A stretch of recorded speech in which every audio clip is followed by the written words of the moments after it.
the three life path is in numerology known as the pleasant path, right? The lucky number, and there are always just these upbeat and all of that. And yet I have to say, Hayden, and I will ask your opinion as well. I don't know a three life path or someone with threes heavily in their chart on the planet who doesn't go through a lot of melancholy, a lot of depressive ups and downs, because the threes are the feelers and they're the expressors. And so part of the pathway for the three is to really be in the dregs of the darkness for a while, because that's where they find their material to turn it around and to express their poetry, their art, their whatever. It doesn't come from being comfortable and happy.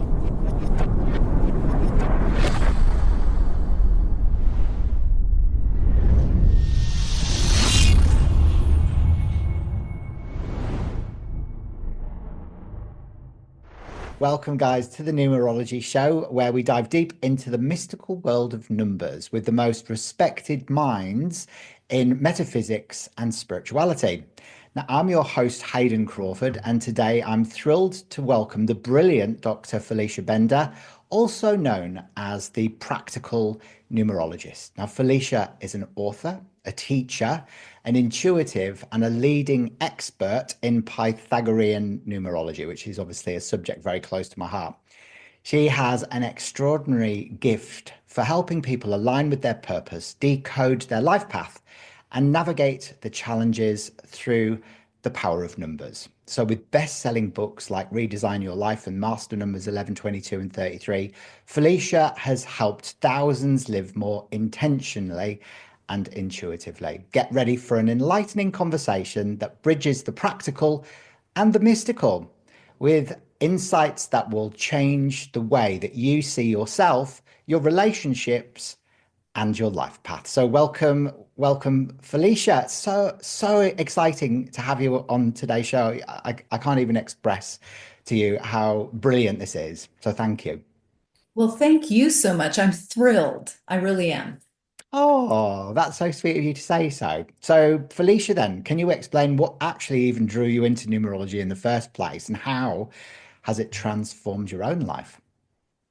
Well, it's interesting, isn't it, Hayden? I mean, how long do we have? And yet, and yet, because it's always an unfolding, right? And I think that the short answer to that is that numerology actually snuck up on me. It found me. I didn't find it. I don't know what your origin story is. I'll have to ask you, but I had started what I would say my little spiritual, or my not little one, big spiritual gauntlet when I was in my late 20s, early 30s, when my mom passed away.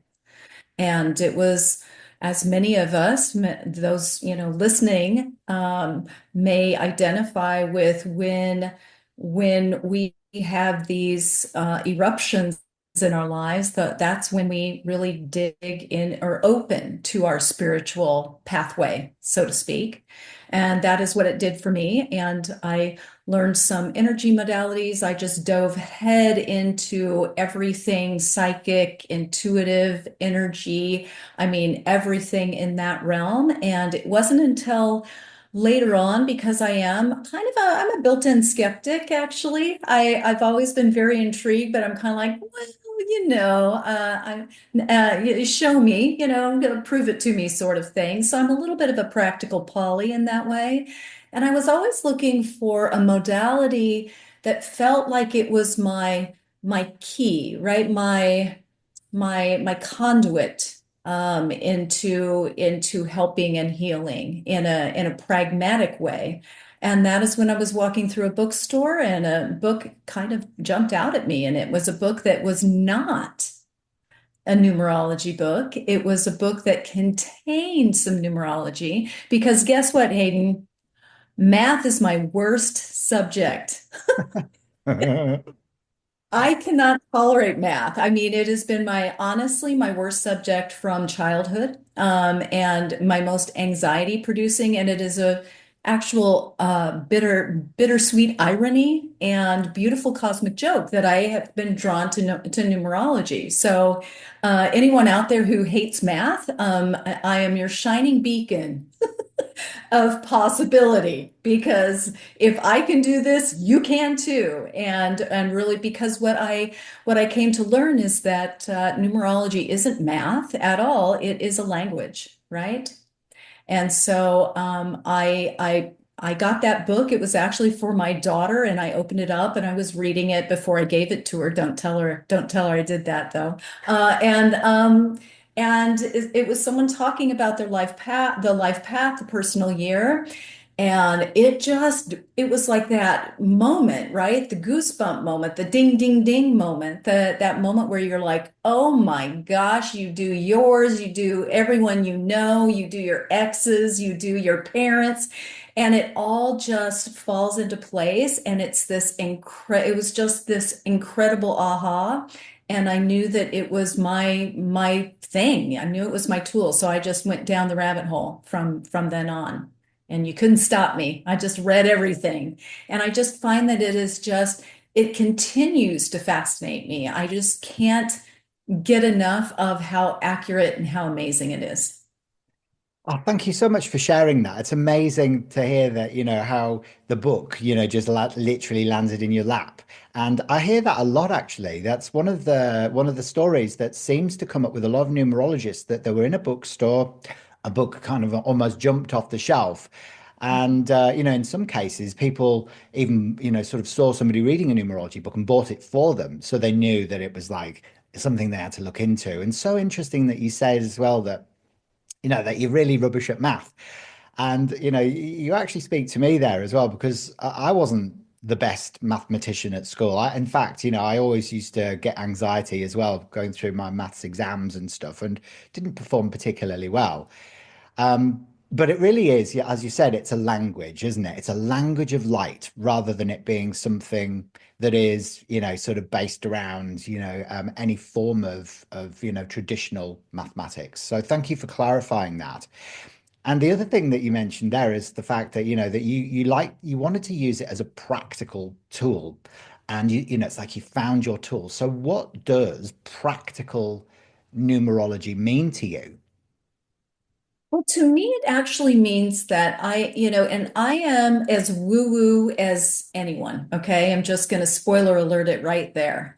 And yet, what I have found is that we can get off in the woo-wooville, and then it just doesn't help us in the here and now and in the day to day. And what I mean by that, and I'm not being disrespectful to the woo-woo and everything else, but what I am saying is that a lot of people who I counsel and work with, on the one hand, they're in this on this spiritual journey, for lack of a better term, really. And yet they also really want to know how to make their life better. Yeah, how can I be happier? How can I have more, how can I be more satisfied with my work, with my relationships, all of this. And it's one of those things where we did check in this human body on planet Earth, right here, right now, like it or not. And I feel like that is part of the process of coming to terms with that and then using that to the best of our ability, because I believe that's why we are in our human bodies now. It is to be a human for a moment. And yet the spiritual is such an integral part of it. But I feel as though numerology offers such tactical, strategic, practical information that has so much depth and breadth to it, that it can really offer these turning points moments where, if you know you're a three life path, for instance, and it gives you this sudden permission to stop squelching your performative capabilities and all of those things, that it can offer you this incredible turnaround where you realize that your biggest issue is actually your purpose. you know? And it can be a total revelation and inspiration and game changer for people when they have that validation and they have that permission through the numbers because it resonates so, so deeply. I love the way you've explained that. It's about giving you permission to just be you based around, the imprint that's in your birth date, So it's like, well, once it's there in black and white, there's no hiding from it anymore. And because you've come from sort of quite a different background, being a doctor. I'm not sure, what sort of doctor are you, like a regular GP, or what type of doctor did you train as? And how No, I'm a PhD, oh, PhD doctor. okay, so can you explain? So as you went through your PhD, obviously that's working on a very different part of the brain, I should imagine, and a lot more sort of traditional mainstream. Whereas numerology, sort of coming in as a juxtaposition to that, it must have created conflict not only within your own inner worlds, but also within the outer extremities. And when people saw you practicing numerology, how did they respond? Well, you know what's really interesting, and I will well, I'll just say it. I won't do a disclaimer. It actually is in perfect alignment with my numerology. Because in numerology, I have a three life path, and I've always been into theater, into music, into writing, into all of those things. I've also had a lot of blockages in terms of the throat chakra and other things like that. For those of us who dive into the numerology, those are really powerful pieces of information and tools for us. But I also have a 22/4 birthday, which is a very pragmatic, very, the teacher energy, the one who could definitely do the endurance race that it takes to get the PhD and those sorts of things. So I have this really interesting juxtaposition that shows up within my numbers that actually, comes out in the choices that I've made in my life. Wow, I love that. And it's interesting that your numbers carry numbers on all three planes of existence. You got your four physical, your two's emotional, and then your three, which is meant on the mental plane, the mind plane. So it kind of makes you a very well-rounded person. So I can imagine then in that case that people would have responded quite well. It was almost like it was just an organic unfoldment of your own personal development. Um, and did you find that you started incorporating, those worlds together in the work that you do now? Absolutely. I mean, I feel as though in terms of my PhD, I mean, my PhD was in theater. And so I definitely have used a lot of that within, I think doing the PhD really truly helped me become a very good critical thinker. Someone who can gather information, do the research, and do all of that. It also, again, by virtue of being in theater, you and I work with people, right? We do videos, we do presentations, we do that sort of thing. So that very much piggybacked the direction I went with this work with numerology.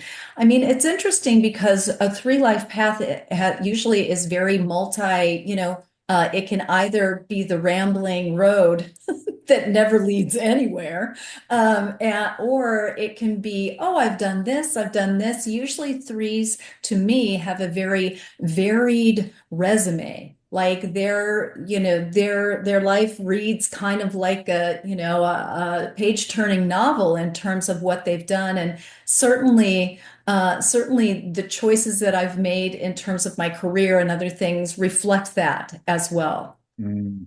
Oh, 100%. That's so absolutely in alignment with the three. Your life, just reeks of the number three. It's incredible. And also the 22, as your day number being the 22, the master builder, working for humane organizations and also, wanting to work towards the betterment of humanity and that big empathy and the guide energy that comes up with that. So the three, I get on with threes really well because I'm a nine. So my life path is a nine, and the mind numbers tend to connect like organically. It's just a natural clicking together. And I find that beautiful light-heartedness, that joviality, that sociability of the trees just uplifts me. For me, the number three aligns with the color coral and the planet Jupiter, and it's where love and power sort of blend together for the purpose of expansion, and it's a joyous number to be. So really helps me to understand you. Now, if someone is skeptical about numerology, how would you approach that? Would you try and, um, how would you help them understand its value? Well, it's always it's as I have gained wisdom and maturity, I will say, Hayden, that if someone isn't interested, I'm not here to proselytize or to recruit anyone. Because I know very, very well that people come to this information when it is time for them to come to the information.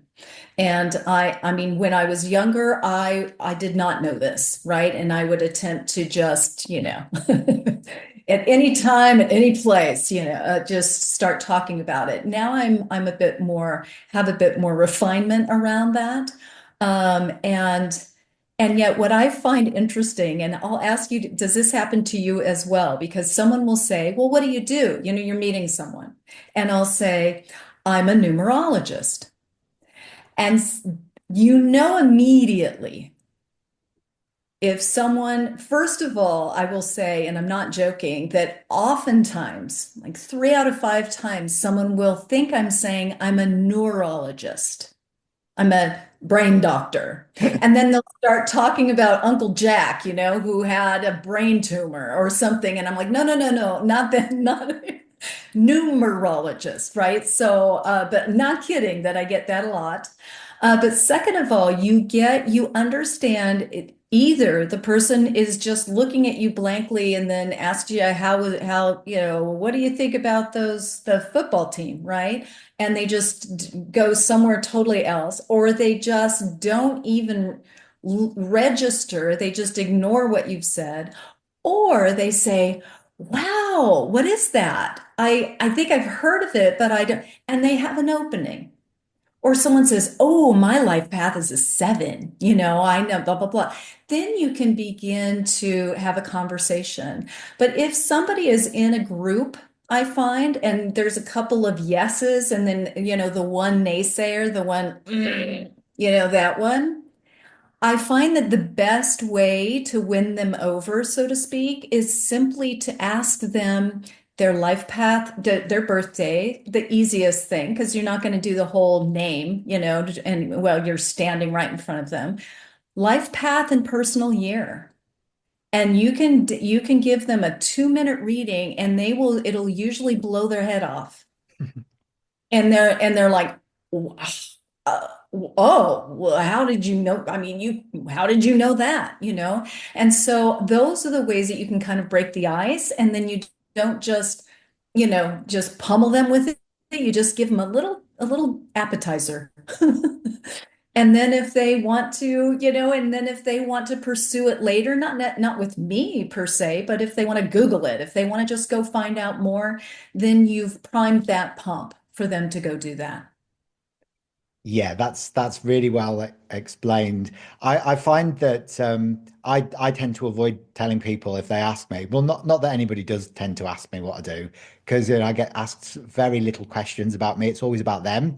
But if the very rare opportunity that somebody does ask me about me, I won't tell them I'm a numerologist, and I actually won't even tell them that I'm a color therapist as well, because that even gets more confusing. Oh, Can you that's imagine? It's like color therapy. very What's that? dicey. Yes. Yeah, you're what do you design colors for people's clothes and their hair? And it's like, no, not really. You No, know, no. So but what do you say?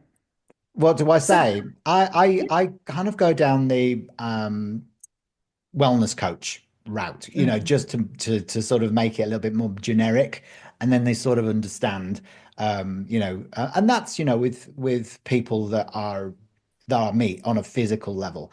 When I'm online, hey, I'm a soul guide, numerologist, color therapist, and I'm very out of the closet. Um, Yes. but I think that those people that you mentioned as well, the curious ones are the ones that I absolutely love, and they're the ones as well, and even the skeptics actually, you can convert, as you said, quite easily with giving them the main influence within their numerology, like their ruling number or their life path number and their personal year. And for me, what I do is to prove the theories, I go on to, I have a TikTok channel and I do lives on there. And each time I get a group of people coming in, might have up to 50 or 100 people watching. And I just pick people out at random and do their numerology. And I don't even get to see their faces or their expressions. And all you get in the stream is, wow, wow, oh my God, you're so accurate, so accurate. And then so it almost gives you such faith in numerology because you're never wrong. The information is so totally reliable. It's not like using your intuition, is it? Where you can sometimes get things a little bit wrong, if you're doing a card reading or, you're tapping into your clairvoyance. No, when you've got it there in black and white, it always tells the truth. And just to add one last thing onto that, you mentioned those skeptical people. I often find that they're the ones that lack the 3, 5, and 7 in their birthday. They've got the arrow of the Inquirer, haven't they? Yes, yes, yes. And it's fascinating because I will say this all the time as well, just to your point that it is never wrong. And what's interesting also is that and yet you also have to know all the numbers and how they engage because like for instance you can have someone who's a 5 life path and then you talk about the 5 and they're like, well, that doesn't make any sense for me at all. I've been married since I've been 20. I've got 3 kids. I'm a stay-at-home mom. I'm a blah blah blah blah blah blah blah blah blah blah. And I don't drink. I none of that stuff. And then you find out that the other numbers are a double 2 and a 6 and that the life path is a 5. And then you find out that she and her family, that she's the one who always insists that they do, very exotic vacations, and that she's learning a new language, that she does, all of these things that very much fit with the 5, but the double 2 and the 6 take over in terms of what you would see on the surface, if you know what I mean. So 100%. yeah, yeah, it's very, very interesting to me. And I also would ask you in your practice, do you feel like the 3, 6, and 9 are the creatives and they all really group together? And when it's intensely in someone's chart. Do you find that? Yeah, I really do. Yeah, I do. The mind numbers, as I said, being a 9 myself, like I just naturally connect with the other mind numbers. But I Yeah. also I tend to attract 11s, 29 11s, 38 11s. They're the ones that mainly come to me, or sevens. But Okay. my preference is with the threes, the sixes, and the nines. However, I married an 8, so that's where it all gets a bit confusing. But then I like being controlled. I start to say there's a certain synergy there that can be. And what is your day of birth, may I ask? Well, it's interesting because I was having a really good chat with this yesterday with Anne Perry, because the number 16 comes up for her before she reduces her life path down to the 7. So I was born on the 16th of October, and so is my husband. So he was born in 71. I was born in 1972. So it brought up all of that, betrayal, affair, all of that sort of hidden tower energy stuff.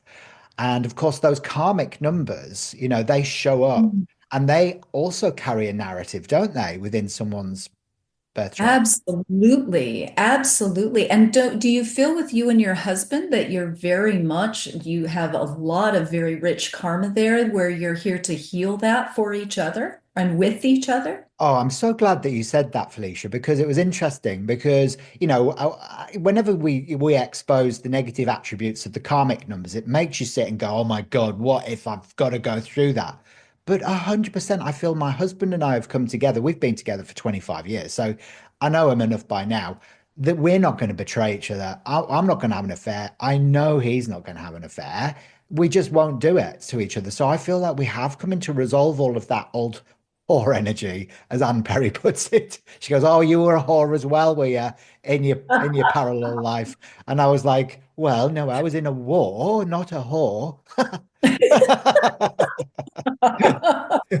Could have been both, though. Could have been both, I know right? I was trying to remember actually in my shower this morning whether I was a whore and in a war, but I couldn't get the whore stuff apart from, maybe it coming out in some dreams that I have too much So information. interesting. Very interesting because I love the karmic debt numbers. I wish Pythagoras or whoever did the names of them would have had a better marketing director, right? Because that, I mean, we could have called it something else. The sparkles and unicorns of your karma. I don't know, but it's a bit because as someone who counsels people, and I'm sure you get to do this, you have to really present it in a way that it is meant to be presented. And I'm always like, hey, we're all here for karma.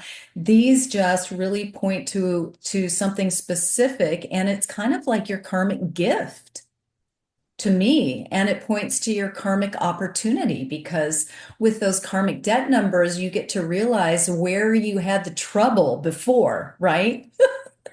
Right. And then you get to understand, where the compass goes. Like for instance, I find, let's say for instance a 19 is a karmic debt number, a 19/1. I'll just use that as an example. So I feel like that, and the karma there has to do with an abuse of power in a past life, right? And so how does that show up? And again, in a very practical way, when you're walking and talking people through this, it can really release an incredible amount of I don't know of I don't negative feelings about life or about themselves, but also shine a light on what the karmic debt is giving them. And for 19 ones, I feel as though they're here to obviously be the one, be the leader, be that entrepreneurial spirit, the creative pioneering, person, but they're meant to be doing it, pointing that energy into something of humanitarian value, which is the 9, right? And the 19, because there was selfishness in the humanitarian element. So when that person does that, they are flourishing and they are shining. Now, when they're not, that's when they're struggling. And when they can see that, and they can also see how sometimes a 19/1, in my opinion, has this tape that goes on. It's very unconscious or subconscious, where they'll sabotage themselves and not step up into those leadership positions because there's like this past life memory that they don't know is that is like, oh, don't do that. You know what happened last time? And a lot of times people, when they can see that, they can feel it, right? And then it can open the door for them to step through that door and go, I'm going to give myself permission to take those leadership roles and do that now that I know what I'm balancing here. So I just find that the information is incredibly exciting for people if they can get past the karmic debt, the negativity that is implied in the name, right? That's right. A lot of the people that I've been speaking with have said, "Oh, well, they changed that to the karmic lesson number because it sounds less daunting." And I'm going to adapt that, I think, because it is, it's like the whole debt thing. It's a bit like yesteryear, isn't it? It's a bit passé. Yeah. But I think Yeah. that What I loved what you just said there about the number 19 is that there is this very, and you've helped me understand the 19 a lot better as well, because in the color mirror system that I work with, bottle number 19 is this beautiful gold over magenta bottle, and it's called Buddhic Bliss. But it actually, goes right, it's like a resurrection bottle, and it can also mirror past lives as being a Roman soldier, during the time of Jesus Christ. So it's where that whole abuse of power stuff went in. So the 19s, a lot of them, as you said, they step away, don't they, from leadership roles because they realize that they've abused power in the past. And of course, it is about a resurrection into, because the tens rather could be very, very adaptable people. So to give them that focus of the nine energy within the 19 as being having their own holistic business, for example, or being a pioneer or an entrepreneur within those realms, it gives them a clear roadmap that's going to bring ultimate fulfillment and a rebalancing of the karmic lesson, which is amazing. Precisely. Yeah, and I love that. And it can also explain, you know what else I find in the 19s is that they always invariably attract people who abuse them and control through control. And of course, there are levels of this, right? That it can be very, very severe, or it can be emotional abuse, call in the narcissistic personalities as as partners, as romantic partners, or they have a parent who's very abusive and controlling or something else of that nature. And oftentimes they're pulling these people into their lives to again balance this karma. And it's a beautiful validation for someone who is someone will say something like, well, yeah, those were my last five relationships, but I found my person now. And it's like, well, isn't this jazz hands? You can celebrate that you've done it, right? You've balanced this karmic element now. And I think that's also a very victorious and freeing thing for people to hear through the numbers and mostly, to hear it, but to feel it, to feel that within them that they're like, yeah, now that has a reason. Now I can see that I wasn't just making stupid decisions. I was really doing something very important here to balance this karma. Brilliant. Yeah. So it was happening for them ultimately and not to them. So it takes away that whole victimhood and it helps them to see progression, I guess, within their own life as well, which is fantastic. It's a brilliant way of explaining the karmic lesson numbers. Now, there are other karmic numbers as well. So in previous shows that we've done, we've really explored like the number 14 and obviously the number 16 because it really connects up with me and my birthday and my husband's. But we haven't really touched upon the number 13. That's the other karmic number, isn't it? So, what can you tell Yes. us about the 13? Because a lot of people, don't they? Their buttocks clench whenever they see the number 13 because they think, oh my God, it's unlucky. But it doesn't really mean that, does it? What does it mean, though? No, no.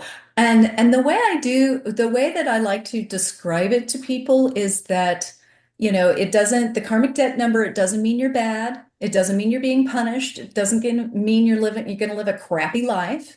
It just means that that this is going to come up for you. And if it resonates for you, that you could really, really understand the way that what you've signed in for, right, for this time. So to me, the four is the foundational energy, of course. And then we would talk about that. The four being, the number of stability, of security, that teaching number, the architect number, the tried and true, honest, trustworthy, reliable, hardworking, systematic. You even have to start talking like that when you talk about the four, right? It's just like, bum bum bum bum bum bum bum, the plodding along of it, right? It's like a And building block, isn't it? It's like a square. It's like yep, I always will say, you even if you look at the number four, you turn it upside down, it looks like a chair, or if you take that one part of it off, it's a box, right? And to call in that it is the number of limitation, it is the number of health, not bad health, but of health maintenance and looking at that, because anyone with a four is going to have burnout if they don't take care of their physical bodies. And a lot of fours are athletes, are wellness coaches, or that sort of thing. They'll direct that energy there. But then what we'll look at in terms of the karma is this. The 1 in 13 is the common denominator for all of the karmic debt numbers, and it indicates selfishness, a heightened level of selfishness in a past life, in my opinion. And then in what way, in what category? How was it enacted? And then you look at the number right next to it, which is the 3. And what is the 3? It's creative self-expression, emotional sensitivity. It's the number of joy and optimism and motivation, inspiration. And so then what I'll attempt to describe is that this number really indicates that in a past life, this person was kind of lazy, a little irresponsible, didn't take their personal responsibility. The image that always comes to me that I like to describe, it's kind of like that 38-year-old guy who's living in his parents' basement. He's unemployed and he's playing video games and smoking pot, and he's really pissed at his parents because they don't have his favorite food in their refrigerator, right? Like that kind of person. That's like my dream life.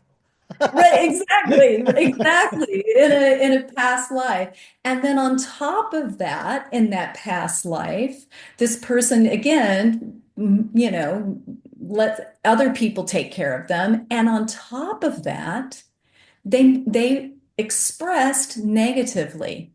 They cut people down with words. They sarcasm, gossip, all of these negative forms of expression on top of that. So now what this person's being asked to do is, to me, is to be this hard working person and yet enjoy it.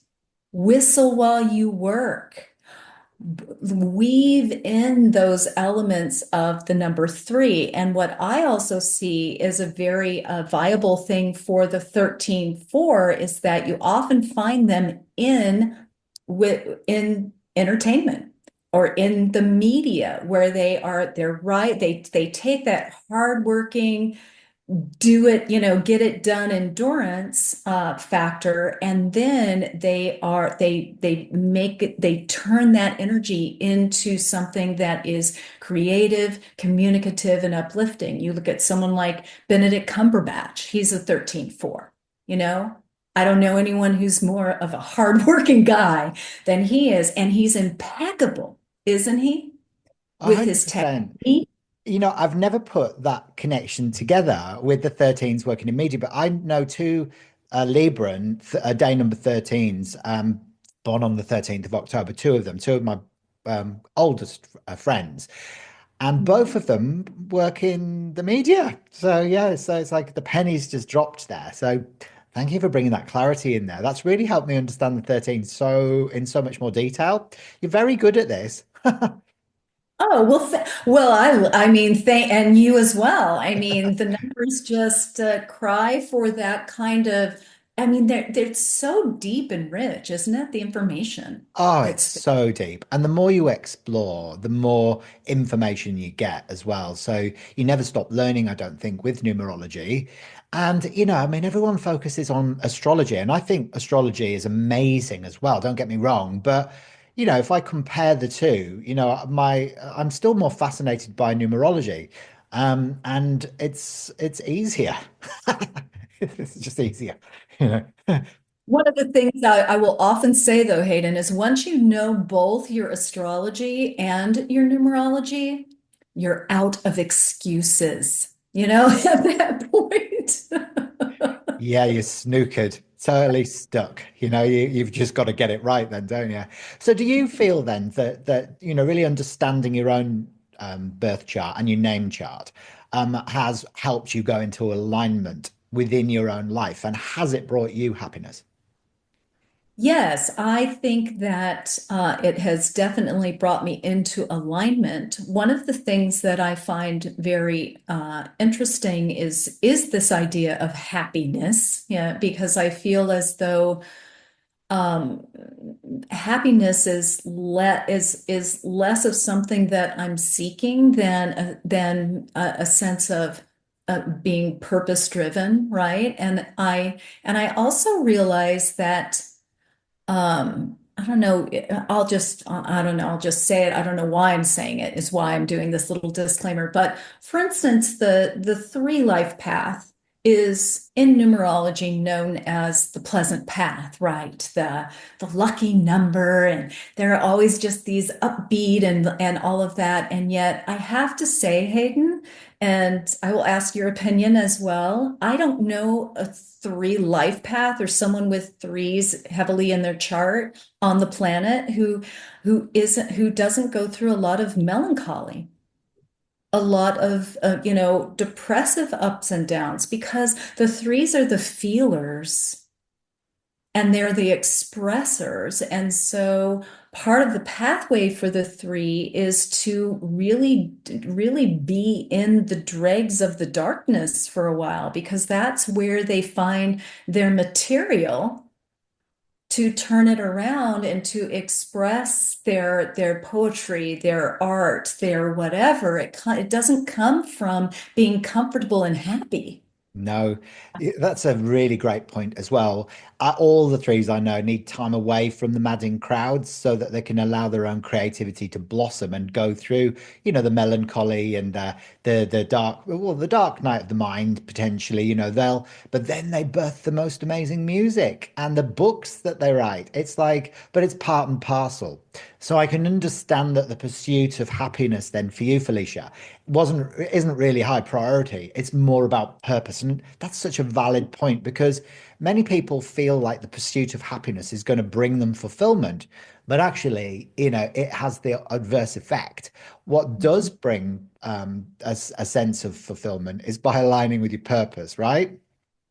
It really is to me, and it's this sense of gratification that comes, I don't even want to say joy, it's because there's that conversation about the difference between being in joy and being, and having happiness or whatever. And yet I find for me what I love is to feel it's almost sometimes there's that pleasure in the pain.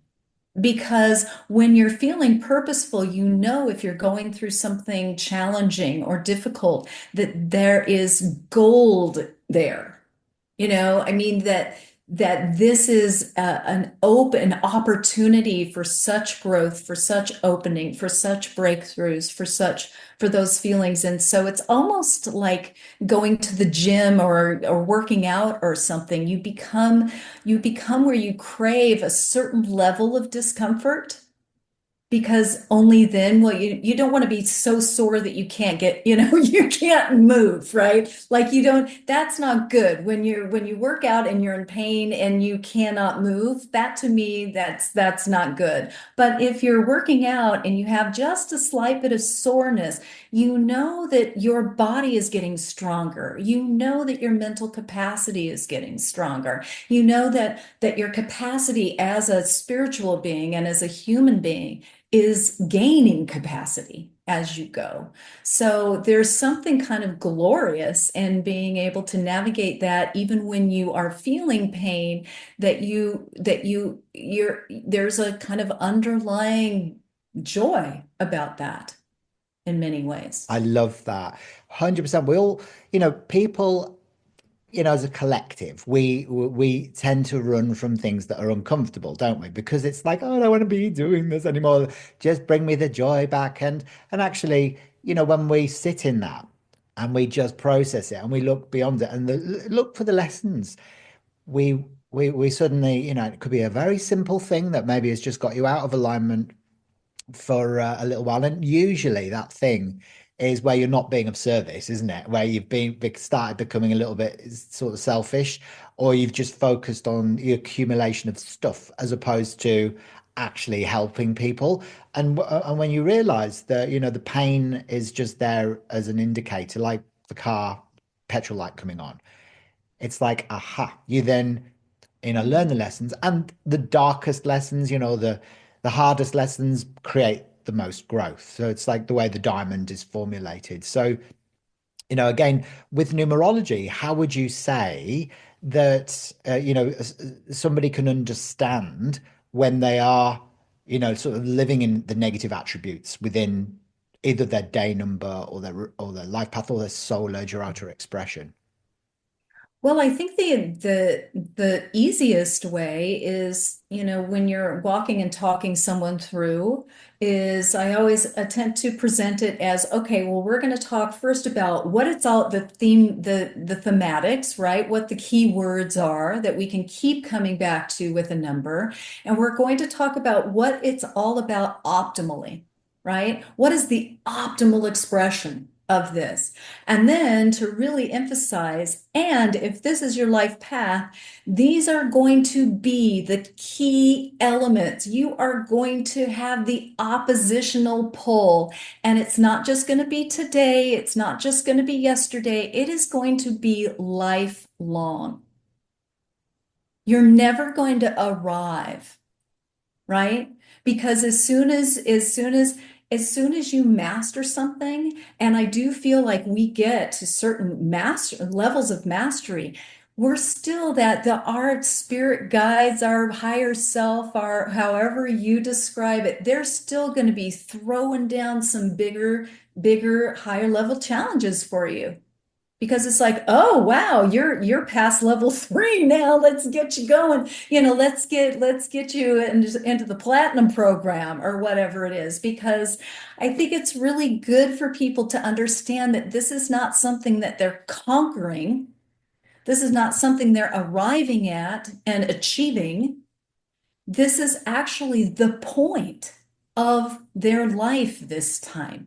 This is not something that you're checking off the list and you're failing at, right? This is something that these are the consistent themes and you are going to be at a different level of mastery of different elements of it at different times of your life.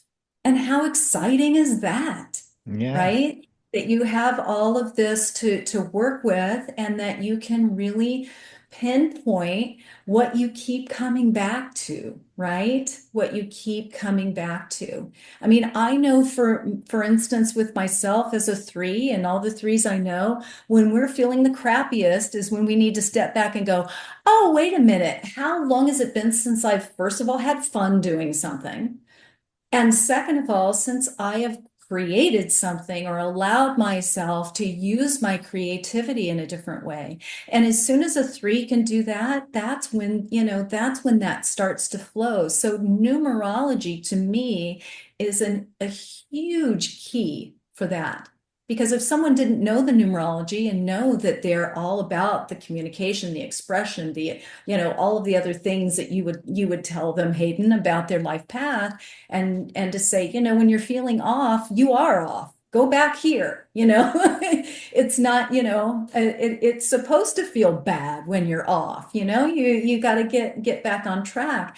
And so it really does. I feel that is the one of the many powers of numerology to just keep you to coming back to those things that truly are what you are here to learn and to master and to evolve into and with, if that makes sense. Yeah, it really does. Enjoy, it's about enjoying the journey, not, focusing on the end destination. But also, for me as a 9, I notice that I go through that when I'm not focusing on being of service. Like literally, as soon as I stop, when my focus is actually genuinely wanting to help someone, and I sort of focus more around the accumulation of money or whatever it is, everything gets blocked for me. Literally, like technology will stop. I'll get blocks from platforms and, it'll just be like, stop, stop, stop, stop, stop, stop, stop, and I'm like, "Urgh." And then the 9 Mars fire, "Urgh," comes up. And then I'm like, okay, Hayden, sit with this, sit with this, sit with this.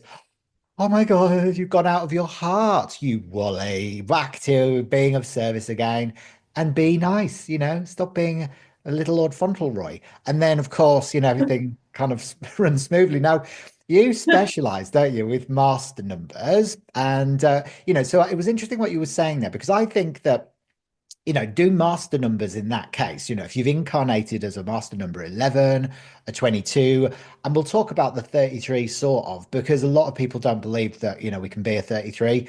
But anyway, we'll include it for the purpose of the argument. If people have been chosen to incarnate as a master number, does that mean they're on the platinum program? No. And I mean, I don't know. I don't,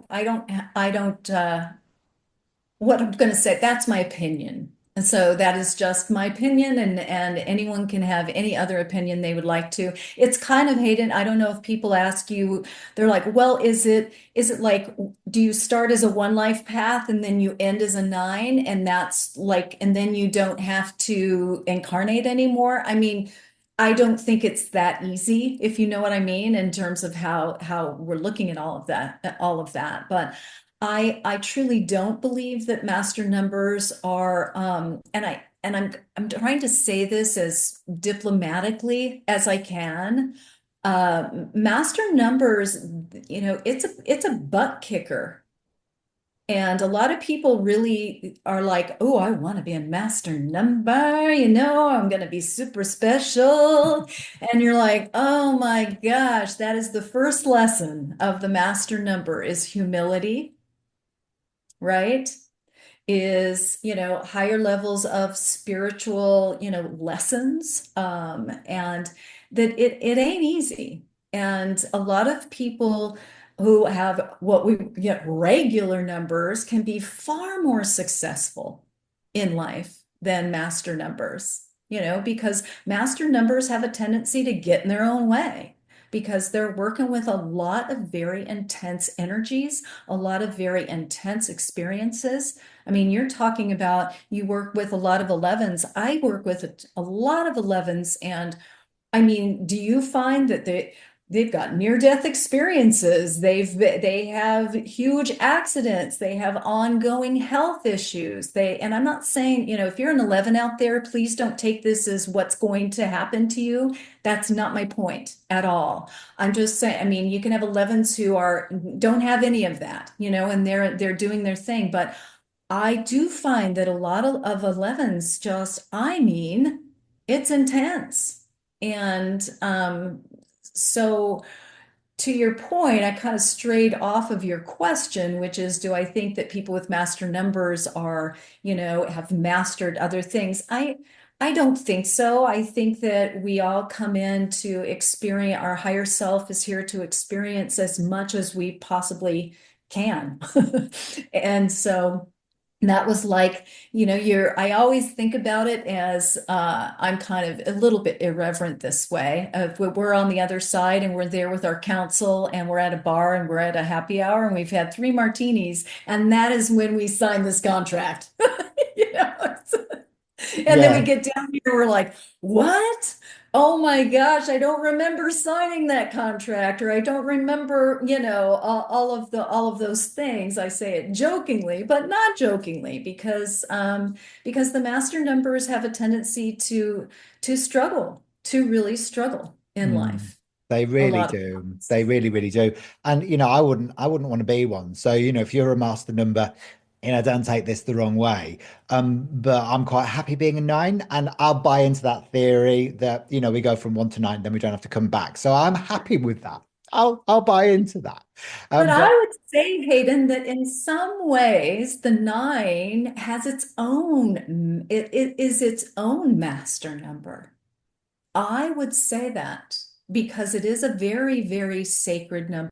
And for you, with the seven and the nine, it's interesting when people show up with that because it's obviously quite a spiritual lifetime that you are engaged with. But the seven and the nine are on such different vibes with that spirituality, right?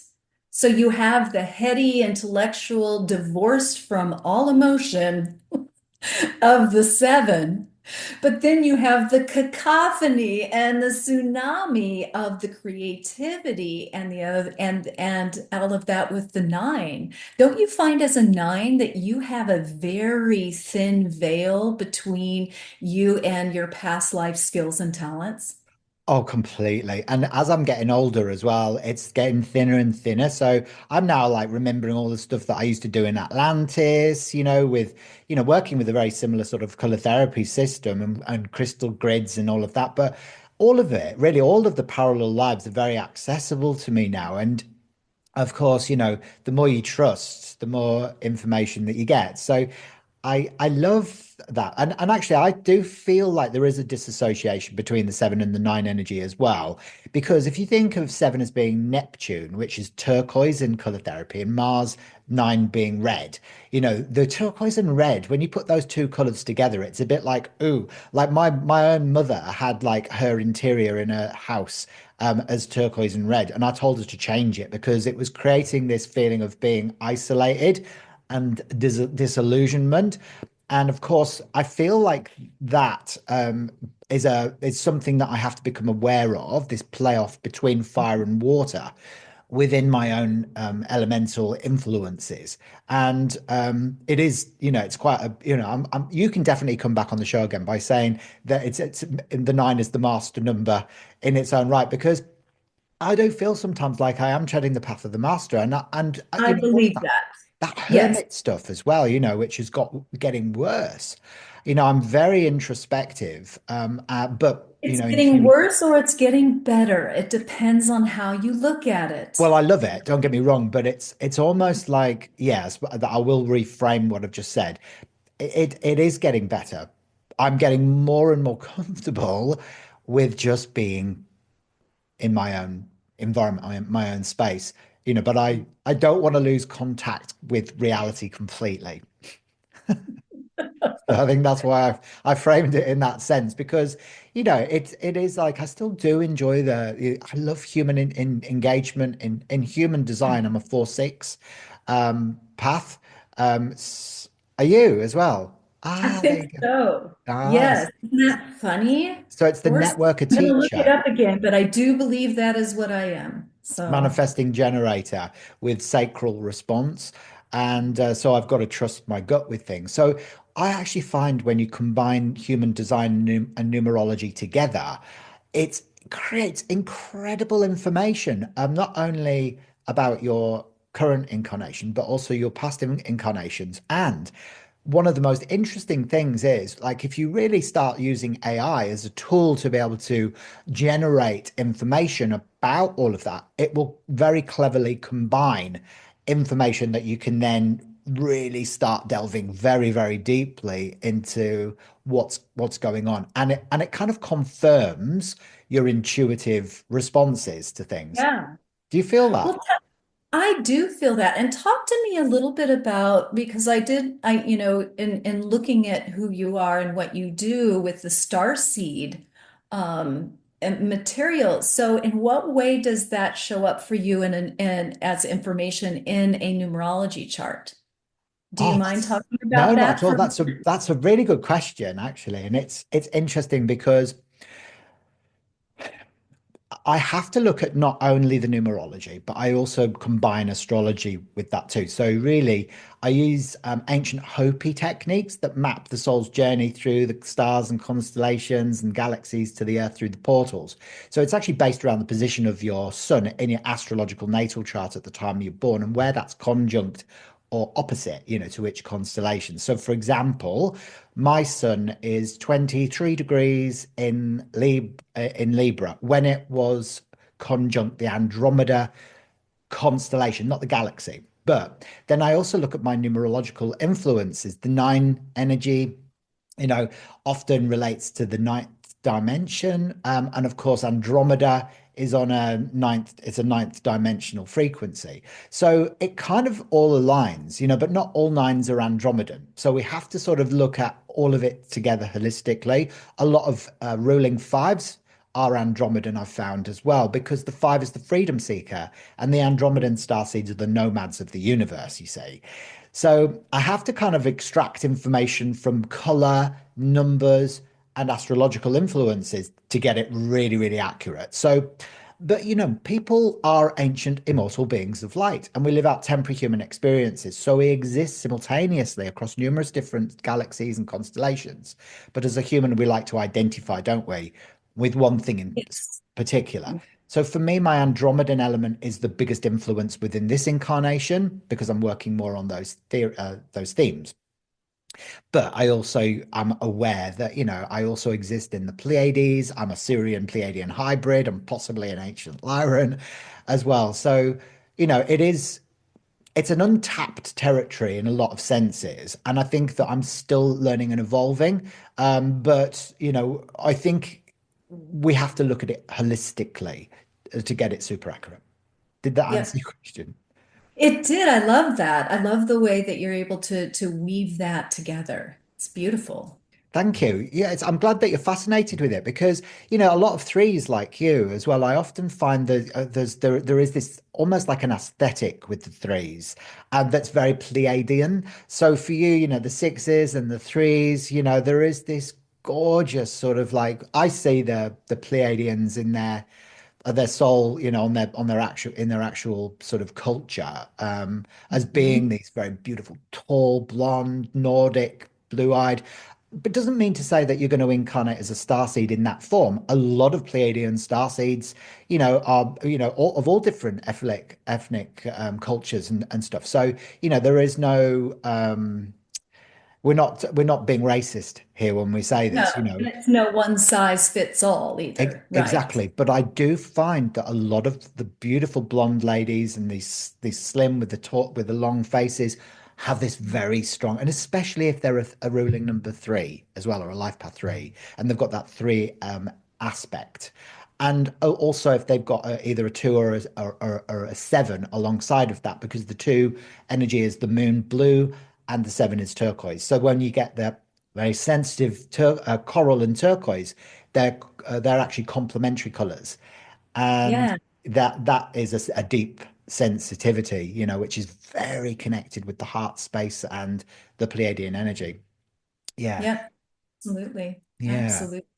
So we want to know more about you and also, but because you are, so highly intuitive, how, like, if you were doing a chart for somebody, is there a fixed process that you look at in creating those charts for people? And, are there any aspects of Pythagorean numerology that you deliberately avoid including in the report? And if so, for what purpose? Um, Oh gosh, that's a rich question. There is a certain structure that I have, having the 22/4. I do thrive with structure, but I also with my three, I do have a six expression or destiny, so I have that aspect, and I have a two or 11/2, depending on how you calculate it. I'm also one of those numerologists who also will point to different schools of thought, right? Because you kind of have to, I think, or I think it's beneficial to go, yep, some numerologists calculate it this way, some this way, some this way, and so you get to choose, as someone how it feel what feels right to you, right? But to speak to your point about structuring something, I'll always structure like a reading, and I'm just weird this way, I guess. I like to look at the cycles of time first, like the personal year, the pinnacles, and really get a framework around the playing field that you're in or the environment you find yourself in during this time. I think people can really begin to get a good idea about deriving meaning from the crappy family they showed up in, or the bad divorce, or the this or the that. You know what I'm saying? It's like sometimes it helps to lay that groundwork and go, gosh, in this pinnacle cycle, you were, this was usually what was going on. And to get really a lot of validation around that kind of sets the stage for people. And then I'll go in and look at the core numbers, right? And put those into hierarchy. Again, kind of like thin slice them, but to see, okay, if I look at your chart like a pie chart, it's what you see is what you get, right? It's all very, very cohesive, blah, blah, blah. It has a lot of different facets. Or you can go, how does that work for you? Because there's a lot going on there that is very tenacious with, that there are, just a lot of incongruencies. And then people will feel that they're like, oh my God, I want to be this, but I'm that. And then I don't understand when this happens and that. So it can really draw that together for people that makes a lot of sense in terms of their validation. But there are aspects of with numerology, like I won't really look at the psychomatrix for someone. I just think it's a lot and it's too, sometimes, not even sometimes, oftentimes less is more because you start working with someone and if you are getting the new the this little thin slicing of the thin slice of the nuance, it gets very diluted, right? And I think most people can't, if you're working with someone consistently for a couple years, like every several months or something, then they can really begin to dig deeper into things. But until then, I think it's kind to give digestible bites of what people can digest and can what they can really work with. And I think it's up to us as practitioners to also be intuitive enough and present enough to know what that threshold might be, right? Hmm. And um, and and not to give someone just too much information where they feel, assaulted by it. Oh, do you know what, Felicia? You speaking words of wisdom there because I feel like probably one of the worst reports I ever got was about 50 pages long. And I got past page two and I was like, oh, well, it's like I just don't understand this. So I think, Yeah. yeah, less is more. And with the reports that I do, the Starseed numerology reports, they're 22 pages, and the first few pages are just explaining the meanings of some of the terms I'm using. So it's enough information to give people the breakthrough that they're looking for and to help wake them up, to the truth of numerology. And I think that is kind of like a brilliant way to look at it. And you mentioned something interesting there because you mentioned the word pinnacles, right? And I often, when you said that, I'm like, oh, does she mean the peak years of maturity? Because you say that you like starting off with the personal year, the Yeah. influence of the universal year, and then the pinnacles. So they're the peak years of maturity, right? To me, the pinnacles are those four periods of time, yes, that we all have, and the timing depends on your life path number, in terms of how the math comes out. That's right. But So you reduce yes, your ruling number from magical number 36. yes, exactly, Oh, exactly. wonderful. So could you explain that? Because we've not touched upon this yet with any of the conversations that I've had on the numerology show so far. And I absolutely love the pinnacles. Like I'm big I into it. love them. I Oh, love them. I just absolutely adore them. So, okay, here is what I'm going to ask you. okay. Why the number 36? Why is it taken from the number 36? I honestly don't know the answer to that. Well, Can you I tell me? I sort of know a little bit, but I don't probably know the whole thing. Well, if you think of like the 36 is a magical number because it's six times six. Six sixes times 36. So creation times creation is Right. 36. So it's the Okay. gateway energy. And it was actually used as part of the mathematical calculations in the architecture of the pyramids as well, the actual Okay. That's what pyramids. I was thinking, and I just haven't done, and it's a nine, right? I And it's a mean, nine. And it's a nine, yeah. So the mhm. 369 stuff, that is the key. It's the universal God code. If you look at Nicholas Tesla, oh my God, when you start exploring that, you realize that we're actually just in a simulation and, it's just a big computer program. So you're right when you're talking about platinum programs and leveling Yeah, up. It's just a computer game. exactly. All of this, Yeah. really. I just wish I'd chosen a better avatar. I would have had a much taller, more handsome, more muscular, you know, probably a bit better hung as well.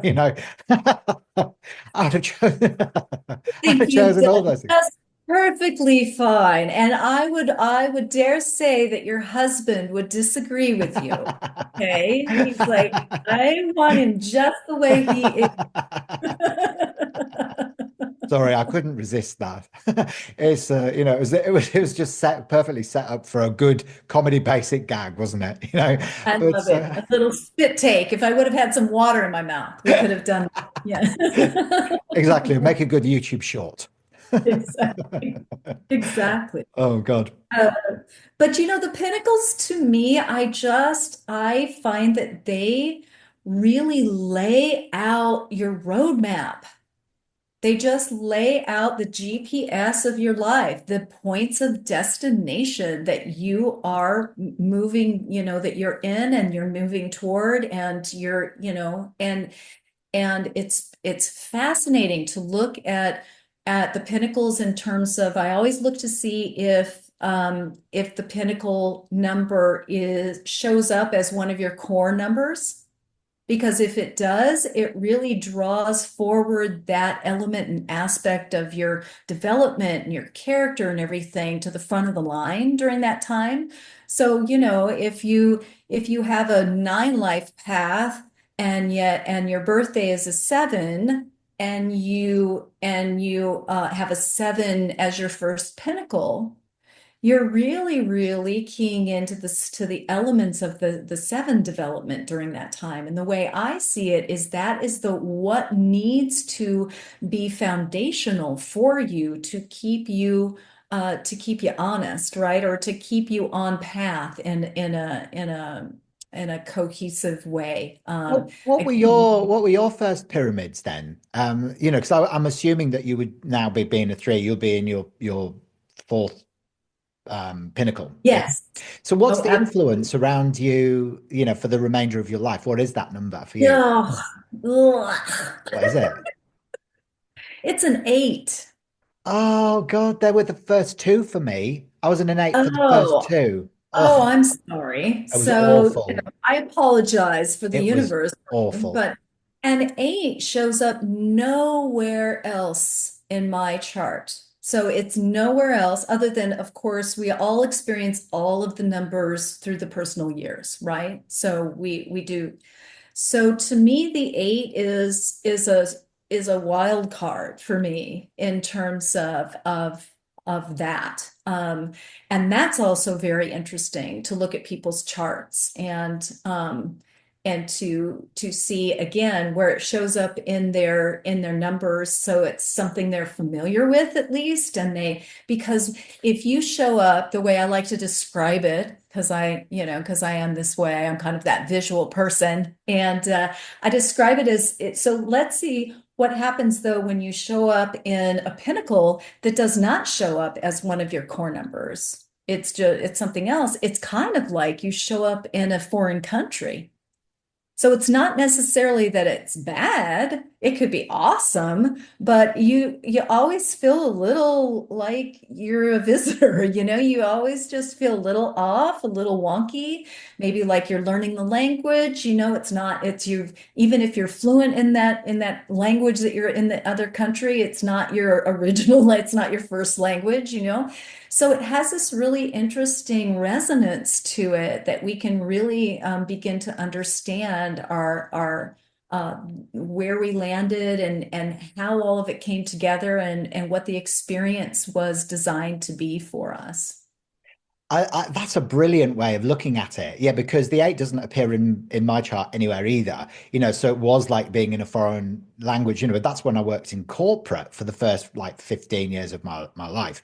And it was like so not who I am. But I did it, and of course I learned about independence and being more in control, etc. So do you find how is it playing itself out for you, the eight then? Because if it doesn't also appear in your chart, there is that uncomfortability, but how is it actually playing itself out? Are you being called to work more in a corporate capacity or? No, I mean, what I find fascinating is I would ask you, so you had double, you would the first.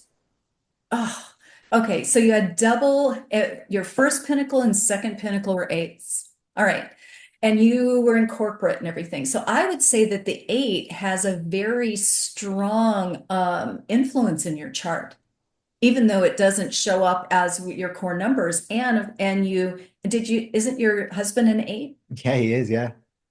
Oh, well, so again, this, even though it is not a part of your core numbers, I would also sidebar say that the nine contains all of the elements of all the other numbers, right? So you've got that to pick and choose from, right?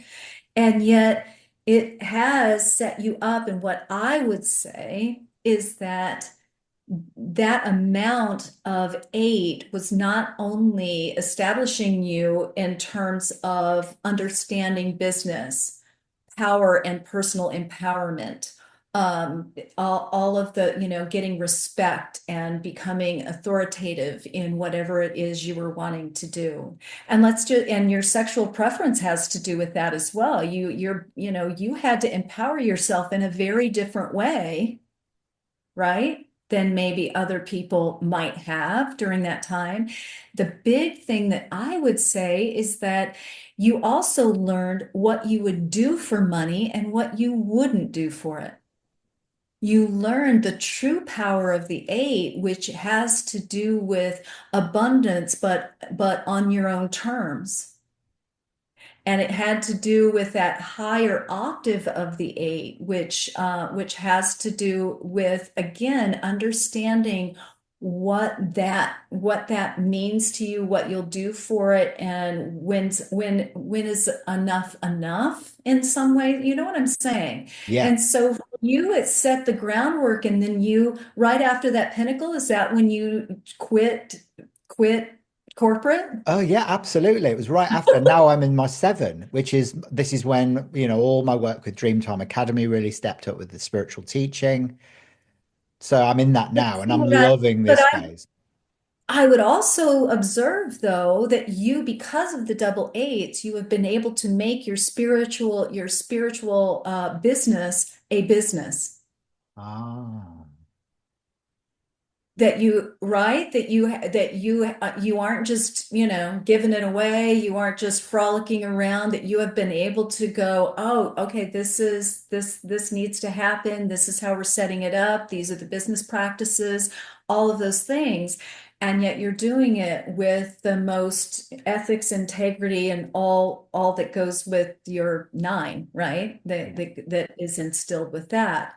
So to answer your question, I have it kind of, but on the flip side, I have gotten into my eight, and the first 10 years of my eight have kind of kicked my butt, I got to tell you, just in terms of all kinds of things. And I have also come to this place where I'm like, what does all this mean to me? What do I really want? What is my ideal in terms of success? What is success? What is abundance? What is my through line of action here as someone doing the work I do that I feel very passionate about. And yet there have been a lot of instances where I have really, really been working with the whole idea about I it's let me back up. I'm kind of rambling, but what I mean to say is that I don't have it in me at any point to just go and conquer for the sake of money, fame, fortune, whatever that is.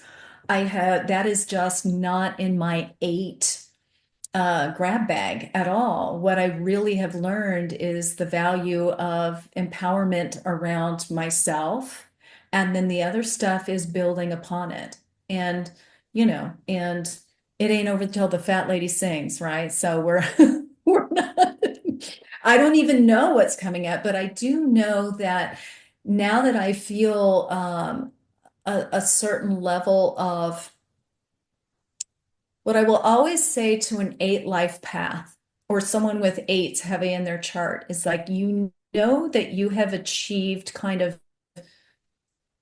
you've you've arrived as an eight when you can truly tell yourself that you have nothing left to prove, not to yourself, not to anyone, not to the world, that you're no longer working from this place of having to prove yourself, because that is part of the eight. I demand respect. I have to have, this. I have to have that. You've got to, I have to have that kind of a feedback, right? And I find that the upper level of the eight is when you just are absolutely empowered and you don't have to talk about it. You don't have to insist on it. You don't have to do anything because it just is who you are, Mm. you That's know? beautiful. I absolutely love that. And those, if I look back to those first two peaks of the eight when I was in corporate, I was very much um having to prove myself all the time, hitting targets, proving myself. And Oh, then it led into that whole needing other people's approval stuff, And so, once the lessons had been learned, it was like, good, good, good. Move on. Thanks. See you later. Never want to see you again. But it was kind of, I think the lower level eight stuff that I was also learning back then. Now, would you be able to explain just quickly how those are calculated for people who are wanting to, sort of calculate their oh. own pyramids? Do you want to use your birthday? Do you want to just use a fabricated birthday? What do you want to use? Yeah, Give let's me a use my birthday. birthday. Why not? All Okay. right, give it So to me. the 16th of October, 1972. All right. So you take the month, which is 10. 1 plus 0 is 1. 16. 1 plus 6 is 7. 1972, hardest math will do, all right, is 10, 17, 18, 19. 19 is 10, 1 plus 0 is 1. So then we add all those together for the life path, right? But that's not what we're going to do right now. What we're going to do is a four-step process. So we're going to take the for the first pinnacle, we'll take the number 1 of the month and add it together with the day, which is a 7, and that is an 8. That means the first pinnacle is an 8. Then we're going to take the day, which is a 7, and add it with the year, and that's a 1 again. There's where that 8 comes from. The second pinnacle is also an 8. Now, this is a little tricky, but we're going to do it anyway. We're going to add the 8. We're going to add the first pinnacle together with the second pinnacle. And that is a 8 plus 8 is 16. And 1 plus 6 is 7. Usually people won't denote a karmic debt number in a pinnacle, but if you want to, you can. I mean, and it can give you, again, a little bit deeper level of information. But in the usual way of doing something, you would not include the 16. You would just say it's a 7. And then for the final pinnacle, the fourth and final pinnacle, you will add together the year with the month, and that is a 2. All right. So first pinnacle 8, second pinnacle 8, third pinnacle 7, fourth pinnacle 2. There you go. And So that, that's it. So thank you for explaining that. What I'll do is I'll put a graphic over the top of that just so people can understand how it's calculated and what it looks like. Um, yeah, But that's brilliant. So you can see it's actually quite straightforward. The calculations aren't mathematical. They're just, it's just once you've learned it and you know how to do it. So you can see yeah, there that for me, I'm moving into a 2 as I reach my maturity. And that's actually my karmic lesson stuff as well, is the 2, yes. which is about collaborations. It's about, working with people and all of that sort of stuff, isn't it? So it'll help me. I'll hopefully Absolutely. work on my karma stuff. Yes, yes. And, with the 2, it's also about, you know, a lot of collaborations, right? Very collaborative work and about soul partnership on a personal life, not all about, it's not, I would think it skews more toward being happy in your relationship life personally than it does overarchingly with business. You know what I mean? It's not Yeah. mutually exclusive. No. But but it becomes a priority, right? To spend less time at the office and more time with your loved ones. Yeah, I'm feeling that 100%. I'm definitely feeling that. So I'm looking forward to it. But also, if somebody depends on that person's level of spiritual maturity, if they're living in they've not done the work, then it can be more of an emotional and sensitive period for them, can't it? Oh, yes. Oh, indeed. It can be a time where people are called to become more sensitive. Maybe they've been very insensitive and unloving, and their heart has been closed in their lives. Or maybe they're the person who's been hypersensitive to the point of, I find the two is always begging us to please. Yes, emotions are good, but you must discipline them like a small child, right?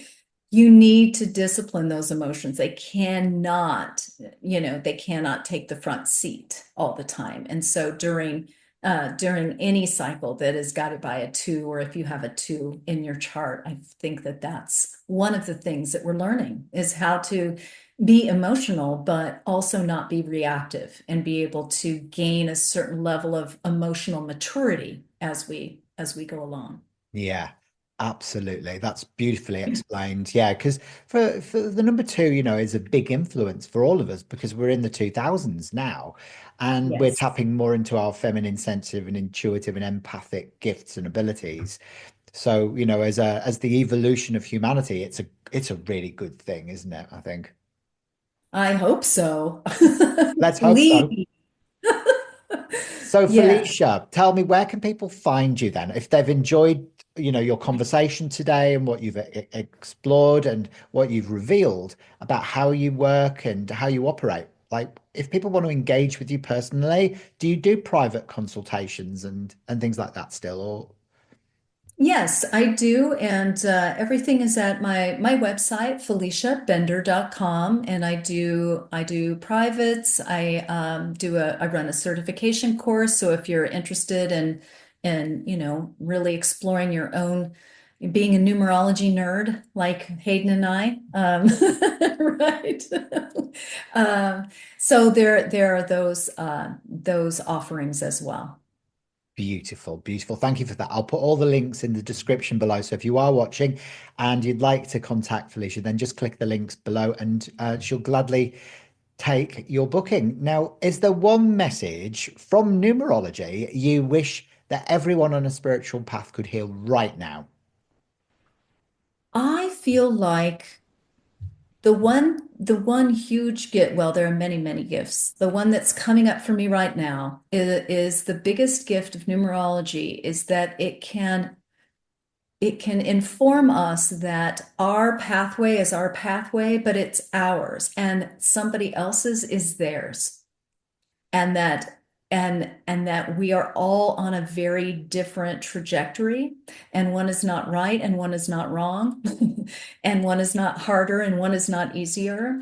And I think one of the biggest gifts of numerology is for people to begin to understand the people in their lives more significantly, and it can heal so much old crusty stuff when you can finally look at someone and go, oh, well, my dad's an eight. That's why he's so gruff. And that's why it was always kind of transactional. And that's why it wasn't what I needed as a two. But I can understand now where that disconnect came, and I can maybe have some forgiveness around that, or maybe I can just have some understanding at all around it. So I feel like one of the biggest gifts is that for us to have more compassion and more tolerance for ourselves and for everybody else, because we're all here doing our thing, and it Mm, doesn't really, and it's not, it's like, especially when you have kids, you got to really, really come to that conclusion that they may be your children, but they're not yours. And right, and sometimes it helps people to relinquish responsibility around what they, the responsibility that they feel for other people. And it's like, well, it's not your responsibility, it's theirs. So it can be really magic, to have that click inside and to go, wow, I don't have to, ruminate on that anymore. That's perfect. Thank you so much. That makes perfect sense. So thank you so much once again to the incredible Dr. Felicia Bender for joining us on the Numerology Show today. Her grounded, empowering approach to numerology reminds us that numbers aren't just digits, they're divine guidance systems designed to awaken our highest potential. So if you're inspired to dive deeper with Felicia, you click the link in the bio, check out her insightful blog posts, personal readings, and powerful numerology tools, courses, and classes. And don't forget that you can also subscribe to the Numerology Show for more in depth interviews with the world's top numerologists, authors, and spiritual leaders. Until next time, stay curious, stay aligned, and keep trusting the numbers. Bye, Felicia.